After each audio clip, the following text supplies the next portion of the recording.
Okay, so we've gone through quite a bit already. We've gotten a little bit of feedback that it's going too fast for some people, and so I want to just remind everyone that the TAs are a great resource. All the code is online. I have much more rudimentary instructions in learning how to code on my website, chrisbale.net, under the Learn Comp Soc tab. The other thing is you are a resource for each other. So during our breaks, a few people have offered to teach tutorials, for example, on screen scraping. We would like to, I think, talk to you all more about how to organize our expertise and to deliver it in the most efficient fashion. So if you have thoughts about that, please share them with Matt or I during lunch. Okay, building apps for social science research. Let's go back to Salganik's list of the weaknesses of digital trace data. It's incomplete, it's inaccessible, it's non-representative often, it's drifting. We have this algorithmic confounding, that's the Google flu problem. It's dirty, inconsistently structured, missing data, sensitive, and to that I added positivity bias. We have a lot of problems. And though we can get depressed about that and bottom out in our trough of despair, we also need to ask ourselves, I believe, what are the alternatives? We have survey response rates that continue to drop, and we have to ask ourselves whether low response rates cancel out the pluses of digital data, the strengths of digital data, digital trace data. But also many of the most important questions we want to ask with social science questions we want to ask are that will require longitudinal, relational, or data that captures social relationships, and qualitative data, text-based data that we can use to measure all sorts of things from, say, political ideology to exercise behavior in Kivon's case, right? And often we can't get that type of data with survey data, and it's very expensive, and especially if survey response are low, and maybe they're bottoming out, maybe not. But digital trace data have these important advantages: big, always on, and non-reactive.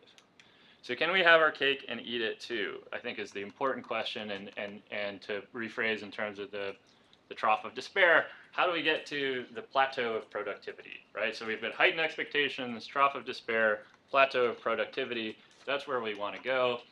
I think apps can help us get some of the way there.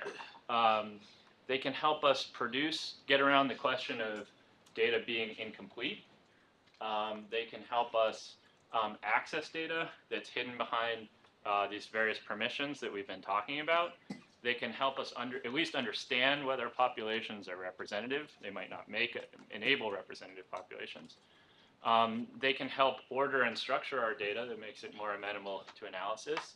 And they can help us deal with many of the ethical and IRB style issues that might arise. So how do they do this? In my work, I've been developing what I call a social media survey app. And a social media survey app is a web or mobile-based tool built by a researcher in order to first collect public and or private data produced by a social media user, typically from an API, collect supplemental information from such users, such as demographic information, by embedding a survey within the app, and C, offering something back to the user as an incentive to share both their private social media data and answer a survey.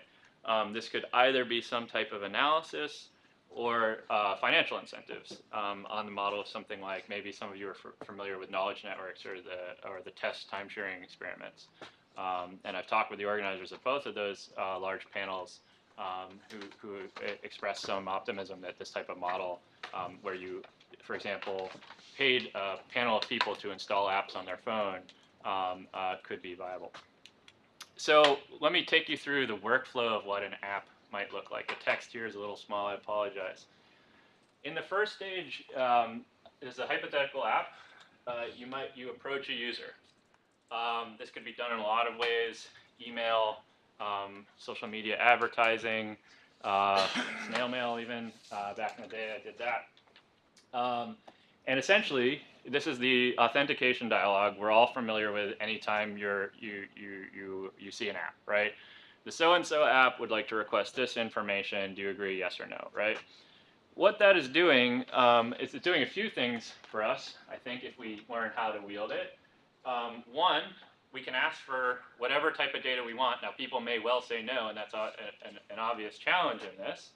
But we could hypothetically ask for the names of all their friends on Facebook and any other of that large table of information that we saw on the Graph API. But this also gives us a really important mechanism for things like informed consent. So in that authentication dialog, we can redirect someone to a privacy policy, an informed consent form, and so on and so forth. And we essentially make our own agreement with the research subjects instead of relying upon their probably underinformed knowledge of the terms of service that they agreed to when they signed up for Facebook or Twitter or whatever. Okay? So this user authentication both allows us to potentially get the access code. So when we do that authentication step, what we're then doing is generating a dialog where we then ask Facebook to give us a new code that allows it, that recognizes that we're now allowed, as a developer, allowed to access that piece of information, right? Then in stage 2, we can start collecting whatever data we're interested in from the social media site or whatever other API we might be working with. I've called that, in old terminology, big data extraction. Once upon a time was big data. And here, the app is essentially in its code, and I'll show you at the end of this presentation a useful tool in R, and there's many other alternatives in Python for creating apps. We are writing code that makes those types of calls to the application programming interface that we just went over.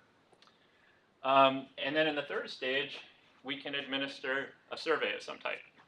We can embed a simple Google form or whatever your favorite web survey platform, any kind of cloud-based surveying platform, and ask any other kind of supplemental questions you might like.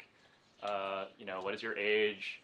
To what extent does your social media behavior conform to your offline behavior? Whatever concern we have about the weakness, and I think it's most useful in terms of addressing weaknesses of social media data, we can try to get at these here. And Matt's also going to talk on Thursday, I think, more about the virtues of linking surveys and big data. This is kind of one mechanism of doing that. In the fourth stage, and this, if we're doing financial incentives, we don't need to worry about the app delivering some type of analysis back to the user, but I'm about to show you an example of an app that helps nonprofit organizations optimize their outreach. In this stage, the app uses some combination of these data, maybe both the data, to deliver some analysis of interest to the user as an incentive to use the app. In the final stage, the app sends some type of data, could be an HTML page, could be a PDF file, could be anything that gives some analysis back to the user. So, shoot, I think I'm not on the wireless here. Give me a second here. Oh, I am. Uh-oh. I think, so one thing that I did not mention when I talked about okay.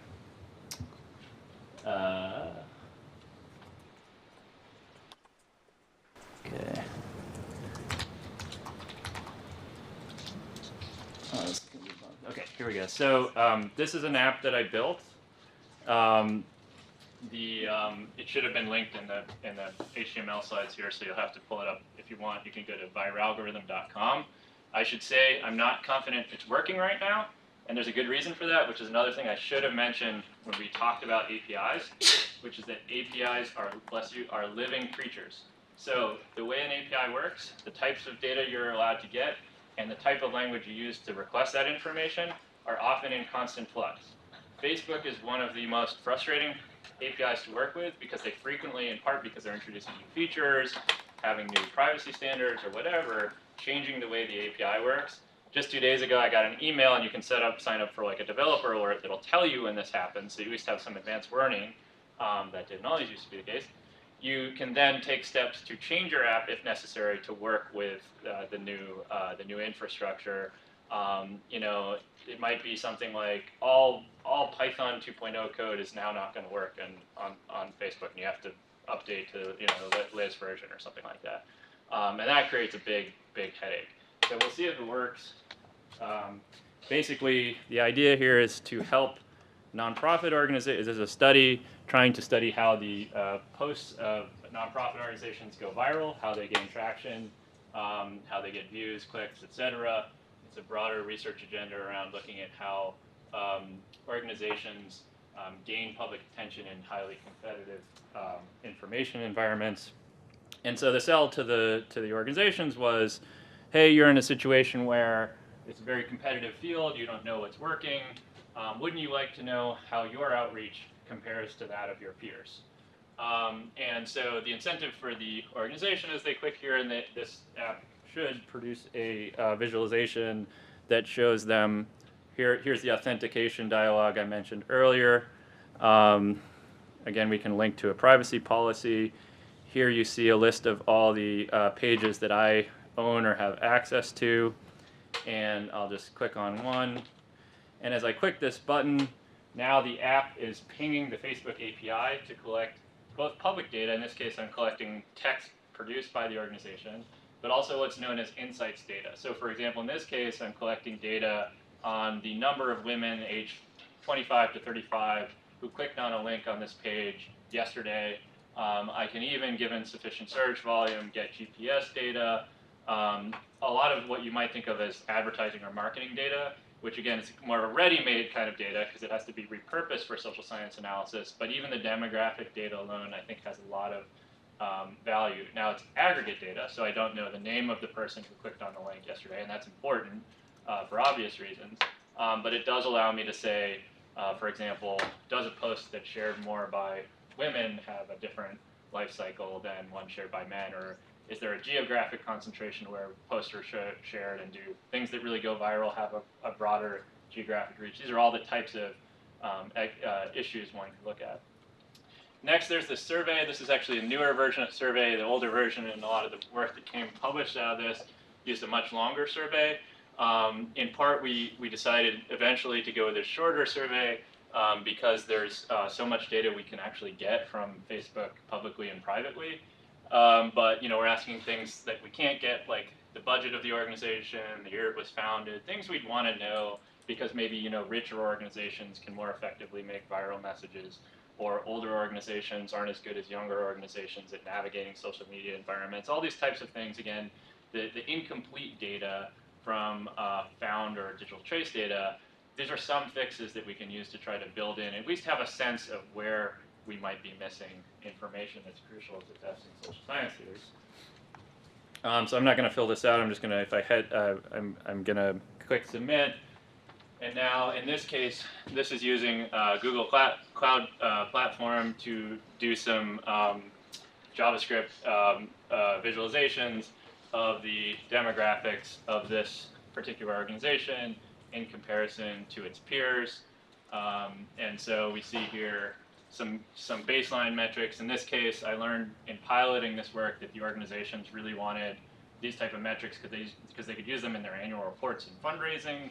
So we, and then they can click and see how geographically dispersed their audience is, and so on and so forth. It might not be the fine-grained social science analysis we might like, but the goal here is to create an incentive for the user. Behind the scenes, we're pulling all sorts of information that they've agreed to share with through that authentication dialog, and that we ultimately put into our models. Chris? Yeah. How does this compare to the data that Facebook makes available? Right. Sorry, I should have gone over that. So, to the organization. So for a let me. I don't know if this is the best way to see it. I just want to see if I can't get back to the site quickly. Basically,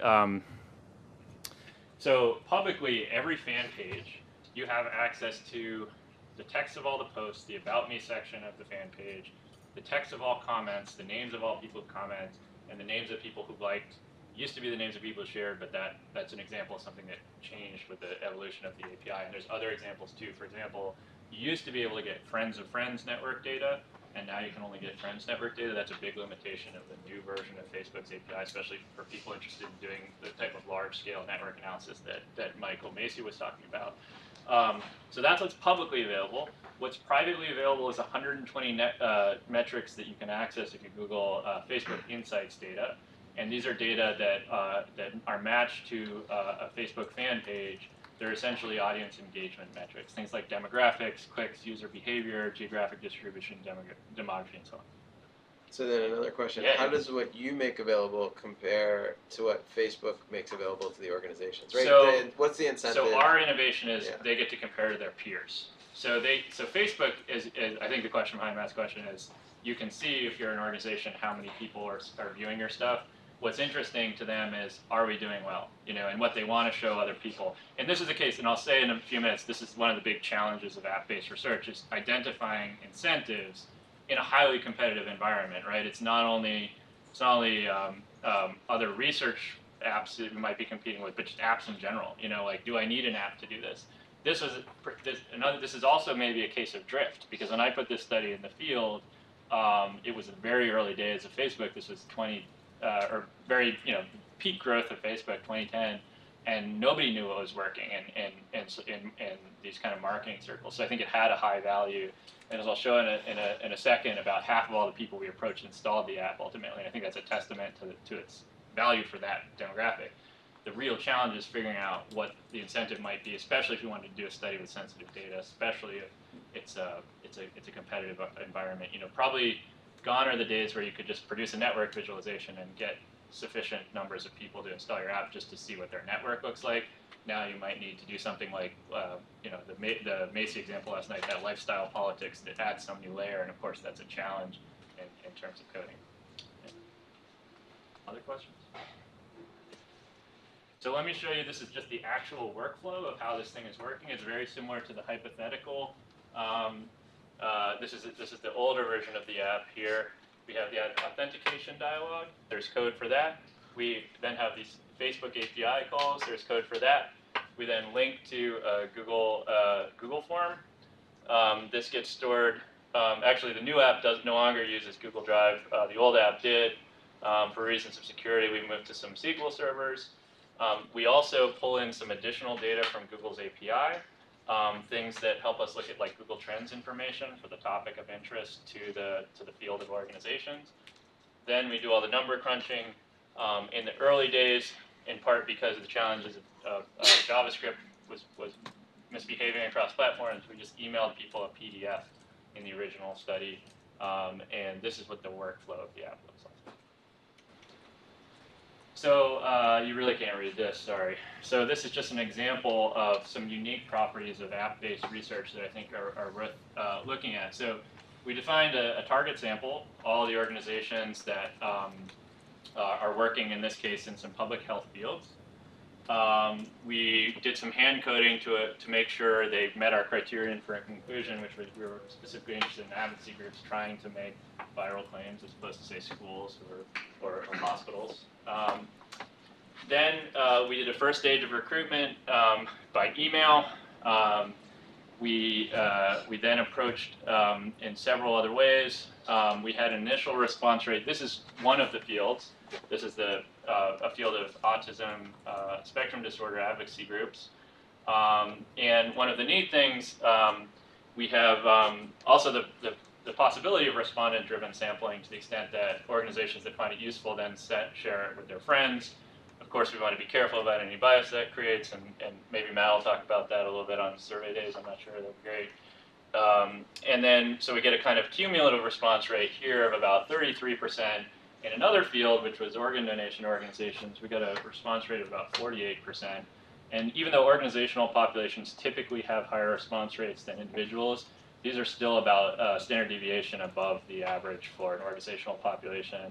And particularly given that this was the first study of its kind, and they were asking for organizations to share sensitive data, I was pretty encouraged by the approximately 40% of all organizations that use the app. Of course, we were really concerned about who's using the app and why.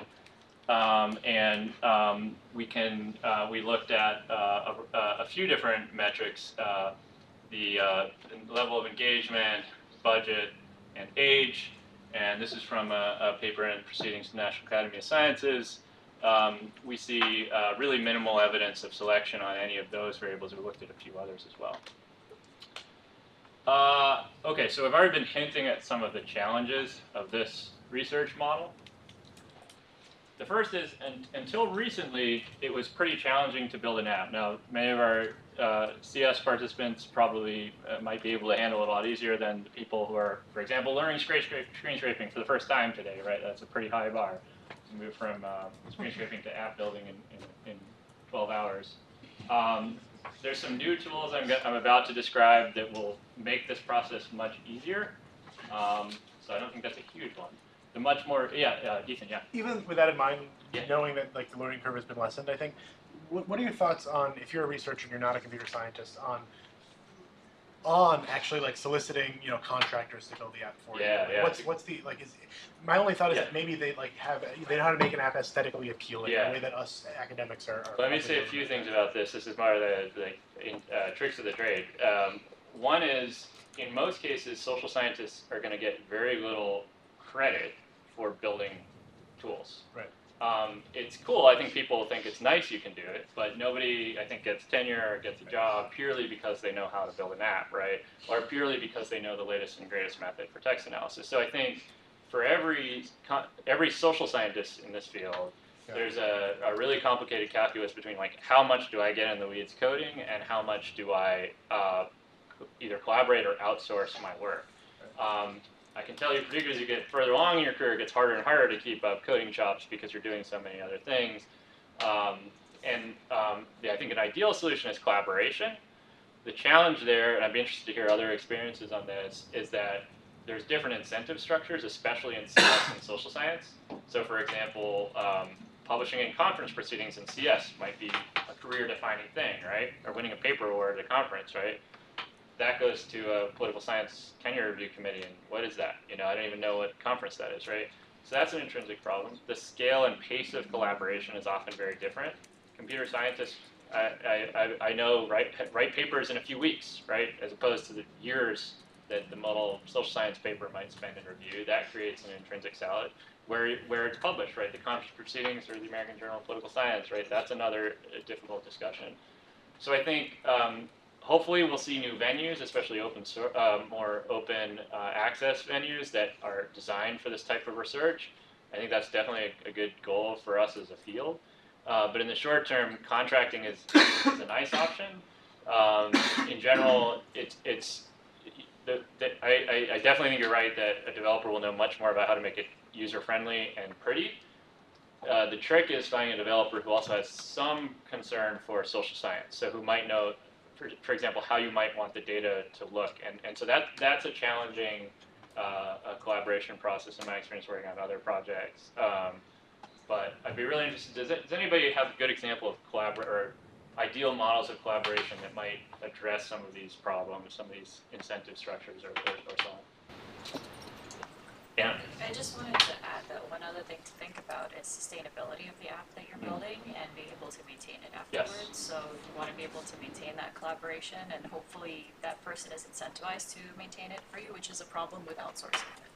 Absolutely, yeah, and the platform API changes that I just mentioned, yeah.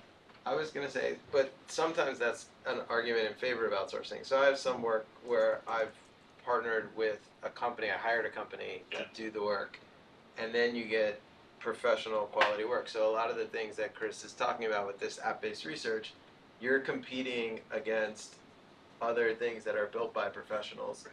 And so hiring a professional can be helpful. I've tried two different models. One is hiring someone full-time, and then the other is hiring out a company by the hour.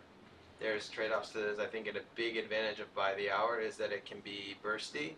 So often you'll have a development time where you'll need a lot of hours, and then you need 2 or 3 hours a month, let's say, when some new thing comes along. And so if you have a developer that you work with that you like, then they'll work 2 or 3 hours a month to maintain the project. And the people I work with are great. If you like an introduction to them, they're awesome. And they like working on open source projects. And we can talk more. I'll talk a little bit more about the development process for all our ideas. and sort of how we tried to address some of these challenges, because it's often hard for computer scientists. Building things like this is not really their research. I mean, they're capable of doing it, but Chris talked about the incentive structure. It's not really advancing their career to build one of these things. And so for that reason, I think it's great to work with professionals, and then for potentially kind of mix in students into that mix can help bring down the cost but still maintain the quality. Cool. Thanks. Now that's expensive, and that might be prohibitive for a lot, especially graduate students and postdocs, maybe even junior faculty. So I want to show another possible solution, at least within our framework. Was it Abdullah? Yeah. So maybe another as well incentive structure for computer scientists, as Matt has mentioned. Maybe sometimes it's not within their research, they can do it, but there is no incentive to do it. But there are examples as well, I think, in Nicholas Christakis' lab, for example, where they actually have, they hire high caliber software engineers that are interested in research as well, but rather than developing an ad hoc platform for one specific experiment, making it more interesting by having a general platform that any social scientist can go on and run any network experiment on it, for example. So really creating these suite of tools that allow for example, with an API or online platform or some things with interfaces that allow researchers to run all sorts of experiments on it. And as well, it works nicely that usually computer scientists accumulate, they do it once or twice, then they can accumulate a lot of citations, because every social scientist who run their experiments through their platform, they get actually credit for it. So sometimes. Yeah, and one of the models, when I mentioned earlier the time-sharing experiments in social sciences, my long-term ambition with this is to develop such a generic platform that then people could submit in a kind of competitive form suggestions for questions that would then have some kind of review process and then be populated on the platform. The challenge for me and my incentive is like I don't get a lot of career incentive for building that infrastructure either. I mean, I can debate that, but it's a challenge. It's like it would be a great collective good, but then how do you pull it off? And it takes a lot of grant writing, management, so on and so forth. I think we should we don't need to debate it, but I'll just give the opposite side. I mean, I've just sunk a lot of time into developing the Open Review Toolkit, which is a way that people can publish books in a new way, and I don't feel like that's going to be disadvantageous to my career. I mean, maybe it will be, maybe it won't be, but I'm not convinced of what Chris said. Although it may be true and it may not be true. I don't know. Would you have done it pre-tenure? I mean, because everybody here. I mean it seriously. I mean it seriously because I think you would, right? Maybe you would have done it. I think obviously tenure is a thing that exists in the world, and we can't pretend that it doesn't exist. Right. But I think we should then be clear if that's the thing that's driving it and not this other thing. So if you think it's that creating public goods is not a good thing for your career, that's different than saying creating public goods is not a good thing to do before you have tenure. Yeah, which I think. That's true. Yeah, and I'm not necessarily saying I don't want to do it. I'm just saying I think the reason it's not a more pervasive model is it's hard to pull off. And it takes a lot of time. Yeah, Kevin. This kind of touches on a discussion a few of us had at dinner yesterday. Like, do you think that the newer generations of academics, do you think that this will be part of something that will be in the review process eventually, or just not gonna really factor into A review process for what? for tenure advancement? It's a huge question. I mean, it's going to vary so much depending on which department you're at, which university you're at, how many years from now we're talking, I imagine. I mean, I imagine a great deal of heterogeneity, based on my experience in different departments. A place like Princeton is pretty enlightened, I think, and appreciates interdisciplinary work. If you wound up at an entirely different university, who knows? I think the most important thing, and this is more of a advice to those of you on or near the tenure track, is to have that conversation early with people in your department, so you can at least figure out what where the goalpost is. The other thing is trying to identify a person who can communicate the value of what you're doing to the people who are going to be making that decision, and the university itself is also vital. And that also behooves you to develop the language to describe the value added of what you're doing, And I think Matt's a really nice example of that, to say, look, this isn't just like impact tomorrow. This is impact 10 years down the road. And if you can communicate that in a compelling way, I think I would like to think that will work. But I think it probably varies. Matt, do you? Yeah, I was gonna say, I think impact is something that is considered, and impact is a very kind of nebulous thing. And so, to the extent that public goods lead to impact, then I think that's something people would pay attention to. But it has to be impact, as Chris was saying, that people understand. And so sometimes you may be doing something that has a huge impact on some other community, and then that may not be visible. So, like, for example, with all our ideas, one of the things we have on the very first page is like a counter of the number of wiki surveys, ideas, and responses we have. That is like an easy way to and list of the organizations that are using it. So that way, someone who hasn't used it and doesn't know what's going on, they can look and they can say, oh wow, there's 15 million responses, it's being used by the UN and the government in Brazil, like there must be some impact here. So often, if you can just make up some of your own metrics, then you can make it easier to make the impact visible. And then you get to define the metrics yourself, which is always the best way to do it. Yeah, Dylan. I was just gonna add to the comment about like maybe the developers can make it better looking. If you don't have the money to hire an outside source, whatever experience, the little experience I've had with working with students, one is that semesters end and the interest, the buy-in can end at the end of the semester, but also that there's a distinction that needs to be made between the software developer and a web designer or user interface designer. So if you're wanting to make it look good, and you're thinking, oh, I'll just grab a software developer, that's not necessarily going to be the case. And then you need like a little team, and then keeping the cohesiveness of the team together can be hard as well. So this is another advantage for working with a company. So the people I work with, it's a small company. There's a developer and a designer, and they both work on an hourly basis, and they both work well together. And so I think this is a huge challenge. It's like making things look nice. The stuff we build has to be, most of it interacts with people, and there's not, the number of people who can do both the back-end coding and the front-end design in the same person, there's just a really, really small number of people. So thinking about having 2 people is, I think, a better way to go, but then that introduces a lot more of the coordination challenges. Yeah, and that relates to the second point. We're in this competitive environment, right? If your app takes 2 minutes to load, forget about it. And that can be a workflow thing. Third, concerns about data sharing privacy. I've tried to argue that there's some advantages from our standpoint, but we have to remember also that the people making decisions about whether to share their data, this is still an uncertain environment, and there's certainly concerns about data sharing privacy, and in fact, just to share an ethical foible that or an ethical misstep I made, because someone in the feedback form asked me to do that. When the app first launched, Facebook simultaneously launched a your friends also use this app kind of applet. So when the authentication dialog came up, someone might see, oh, your friends are using this, and then they know that their friends are in the study, and that created a big problem for us from the get-go. These compelling incentives are hard to identify and particularly challenging for studies of sensitive topics. So those are the big challenges. Let me just end on what will hopefully be a high note, especially given the various challenges put out there, which is that our studio has done a really fantastic job creating Shiny, which is a tool for building apps or interactive web tools.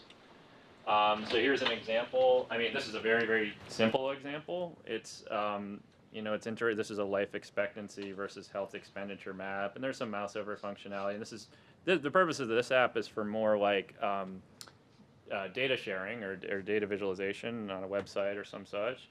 But as I'll show you in just a second, you can integrate a lot of what I showed you this morning. For example, API calls and visualization to create a fairly sophisticated app. And the nice thing about this Shiny community is it's all open source, so you can see the code for any app on the RStudio webpage, there's also, which is having trouble loading here, there's also a template site called Show Me Shiny that has a number of worked examples with Twitter and Facebook data.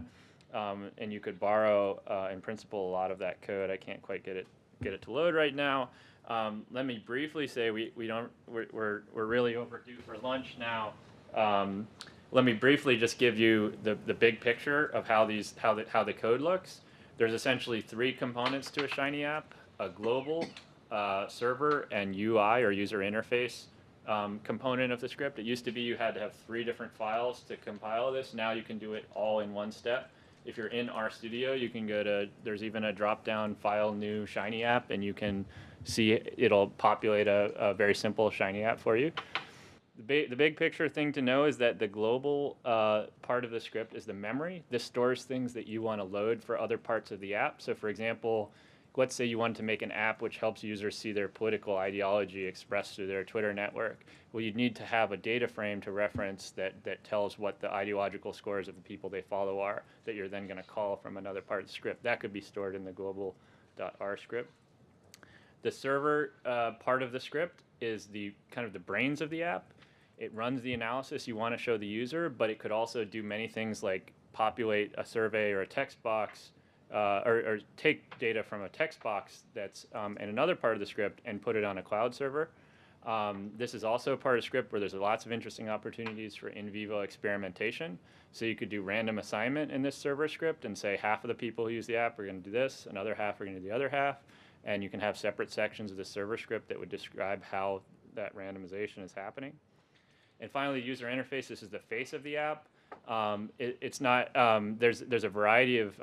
If you know web design really well, you could almost certainly make it prettier. But they're pretty nice and intuitive and easy to use setup by default. That I think would get a lot of traction in a lot of situations if paired with a capable logo, for example. So there's many Shiny templates out there.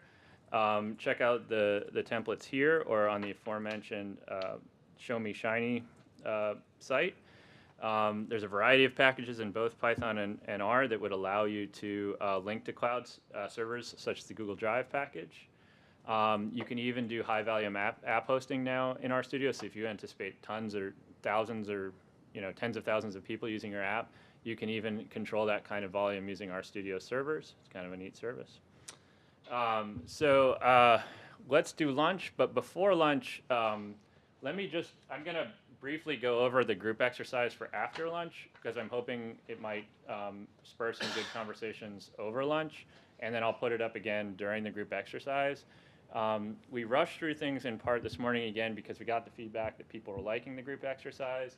This group exercise is designed to reinforce your introductions to each other, help you think about each other's projects, and then design together a project that uses digital trace data in kind of a proposal form.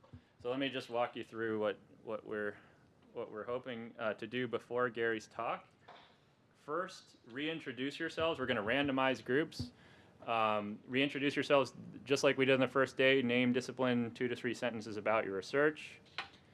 Then we're going to do a 5-minute individual exercise where each person comes up with a research design using digital trace data to examine one of the other people in the group's research interests. Then 3 in these small groups present each research design. This is going to be really quick. And then as a group, pick one of those research designs to develop into a very brief proposal. We only have 3 hours to do the whole exercise, and likely we'll come back a little after 1. And by the way, this reminds me, the original agenda on the first slide of today said we had a break and we weren't coming, we had a break in the afternoon. I think we should probably try to come back. What time is it now? 12:15? Yeah. Probably no later than 1:15, do you think, Matt? Or what time did we get back yesterday? 1:30? 1:30. So let's say 1:30. Let's all make sure to be back here. And then at 3:30, I'd like each group to present the proposal. And you'll notice this is pretty vague, and that's intentionally so, to give you the freedom to explore each other, to explore any type of the methods, any combination or any single method described this morning, And looking forward to the future too. Tomorrow we're talking about text analysis. Thursday we're talking about non-probability sampling. Friday we're talking about mass collaboration, and Saturday we're talking about experimentation. So if you want to think with an eye to those subjects too, I think that's quite fine.